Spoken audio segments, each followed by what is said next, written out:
আসসালামু আলাইকুম ওয়ারাহমাতুল্লাহ। আশা করি আল্লাহর অশেষ রহমতে আপনারা সবাই ভালো আছেন। ভাই ও বোনেরা, আমরা সবাই আল্লাহ তাআলার কাছে কায়মনোবাক্যে দোয়া করি যেন তিনি আমাদের বিপদ দূর করেন, অভাব দূর করেন আর আমাদের নেক কাজগুলো কবুল করে নেন। কিন্তু আপনি কি জানেন, কিছু মানুষ আছে যাদের দোয়া বা ইবাদত আল্লাহর দরবারে পৌঁছায় না?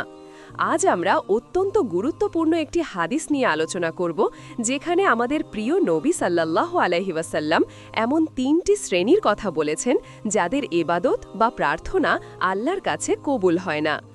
আব্দুল্লাহ ইবনে আব্বাস রাদিয়াল্লাহু থেকে বর্ণিত, রাসূলুল্লাহ সাল্লাল্লাহু আলাইহি ওয়াসাল্লাম ইরশাদ করেছেন, ৩ ব্যক্তির সালাত নামাজ তাদের মাথার ১ বিঘত উপরে ওঠে না।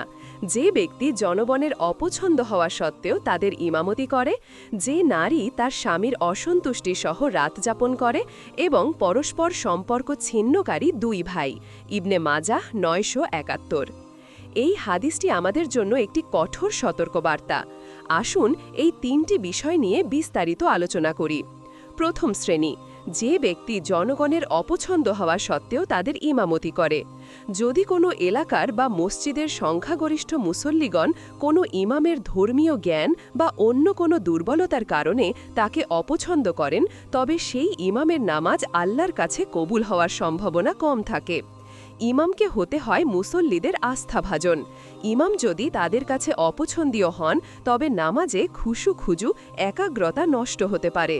দায়িত্বশীলদের উচিত এমন ব্যক্তিকে ইমাম হিসেবে নিয়োগ দেওয়া যিনি দ্বীনি জ্ঞানে পারদর্শী এবং যার প্রতি মানুষের আস্থা আছে।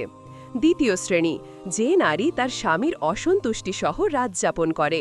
যদি কোনো স্ত্রী শরীয়তসম্মত কারণ ছাড়া বা বৈধ কোনো অধিকার আদায়ের জন্য নয়, শুধুমাত্র জেদ বা অহংকার বশত স্বামীর হক আদায় না করে এবং তার মনকে কষ্ট দিয়ে ঘুমায়, তাহলে তার ইবাদত আল্লাহর দরবারে কবুল হয় না।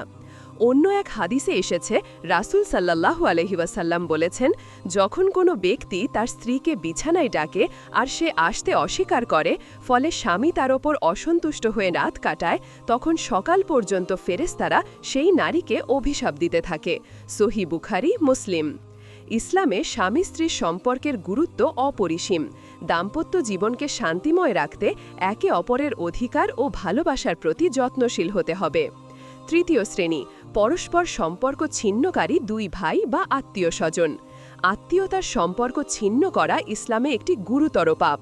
যদি ২ মুসলিম ভাই বা অন্য কোনো নিকট আত্মীয় একে অপরের সাথে ঝগড়া করে দীর্ঘ সময় ধরে কথা বলা বন্ধ রাখে, তবে তাদের ইবাদত ও দোয়াও কবুল হওয়া থেকে বঞ্চিত হয়।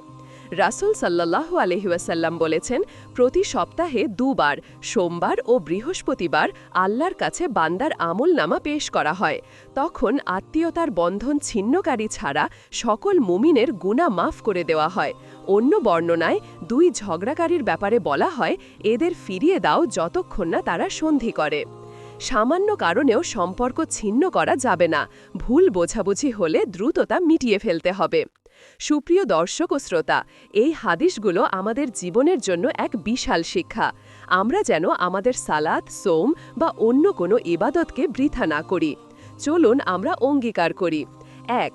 নিজের সমাজে সর্বজন গ্রহণযোগ্য ব্যক্তিকে ইমামতির দায়িত্ব দেব। ২. আমাদের দাম্পত্য জীবনে পারস্পরিক ভালোবাসা ও অধিকারের প্রতি যত্নশীল হব। ৩. আত্মীয়তার সম্পর্ক রক্ষা করব এবং ঝগড়া বিবাদ থেকে দূরে থাকব। আল্লাহ তাআলা আমাদের সবাইকে এই ৩টি ভুল থেকে বেঁচে থাকার এবং ইবাদত কবুল হওয়ার উপযোগী জীবনযাপনের তৌফিক দিন। আমিন। ভিডিওটি ভালো লাগলে একটি লাইক দিন, কমেন্ট করে আপনার মতামত জানান এবং অন্যদের সতর্ক করতে অবশ্যই শেয়ার করুন। ইসলামী আলোচনা শুনতে চ্যানেলটি সাবস্ক্রাইব করে আমাদের সাথেই থাকুন।